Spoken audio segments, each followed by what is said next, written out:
ሰላም ውድ የቻናሌ ቤተሰቦች፣ ዛሬ ብዙ ሰዎች ግራ በመጋባትና ምን ማድረግ አለብኝ ብለው የሚያስቡትን መፍትሄ ይዤ መጥቻለሁ። እስከ መጨረሻው ተከታተሉኝ። ድርጅታችሁ ወይም የምትሰሩበት ቢሮ ከአንድ ቦታ ወደ ሌላ ቦታ ስትቀይሩ በህጋዊ መንገድ መሆን አለበት። ትክክለኛውን ሂደት ይዤላችሁ መጥቻለሁ። እስከ መጨረሻው ተከታተሉ። ሰላም ጤና ይስጥልኝ፣ ሀገሬ ነኝ። እንደተለመደው ሁልጊዜም ለሰዎች መፍትሄ የሚሆኑና በምሰራበት ጊዜ ሰዎች ግራ በመጋባት ሆነ የሚጠይቁኝን ነገሮች ነው ይዤላችሁ የምቀርበው። እኔ የምለቃቸውን ቪዲዮዎችን ቀድመው ካዩ ከመጉላላት ይድናሉ ማለት ነው። የምለቃቸው ቪዲዮዎች እንዲደርሷችሁ ሰብስክራይብ፣ ላይክ እንዲሁም ለሌሎች እንዲደርሷቸው ሼር በማድረግ ኮሜንት ላይ ጥያቄ ካላችሁ አስቀምጡልኝ። በመቀጠልም ወደ መረጃው እሄዳለሁ።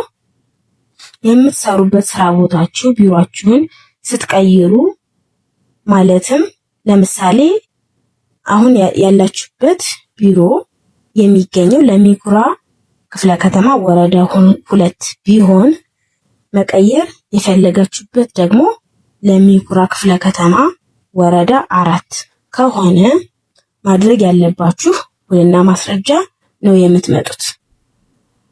ስትመጡ ይዛችኋቸው የምትመጡት ዶክመንቶች አንደኛ መመስረቻ መተዳደሪያ ደንቡን ኦሪጂናል ዶክመንትም ኮፒም ያስፈልጋል። ኮፒም ይዛችሁ ትመጣላችሁ። ኦሪጂናል ዶክመንት ይዛችሁ መገኘት ግዴታ ነው። ሁለተኛ አባላቶች መገኘት አለባቸው። ባለ አንድ አባል ከሆነ ያው ባለቤቱ ብቻ ነው የሚገኘው። ነገር ግን ከአንድ በላይ አባላቶች ከሆናችሁ ሁላችሁም መገኘት ግዴታ ነው።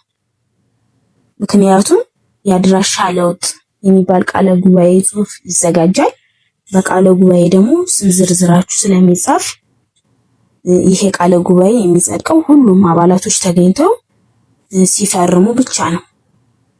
በእሱ አማካኝነት ነው ሲጸድቅ ያው የአድራሻ ለውጡ በህጋዊ መልክ የሚሆነው ማለት ነው።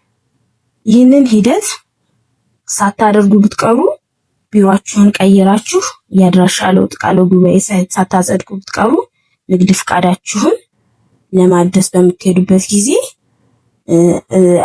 ቶሎ አይታደስላችሁ። ምክንያቱም የአድራሻ ለውጥ ስላላደረጋችሁ ሲስተም ላይ አይገኝም ማለት ነው።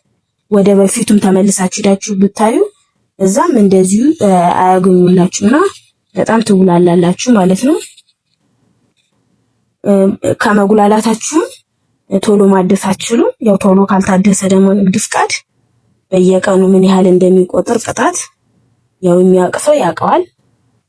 ቅጣቱ በጣም ከባድ ነው። ያው እንዳትቀጡ የሚጠበቅባችሁን በማድረግ ካልታሰበ ቅጣትና እንግልት ራሳችሁን ጠብቁ እያልኩኝ በሚቀጥለው ቪዲዮ እስከምንገናኝ ደህና ሁኑ። እስከ መጨረሻው ስለተከታተላችሁኝ አመሰግናለሁ።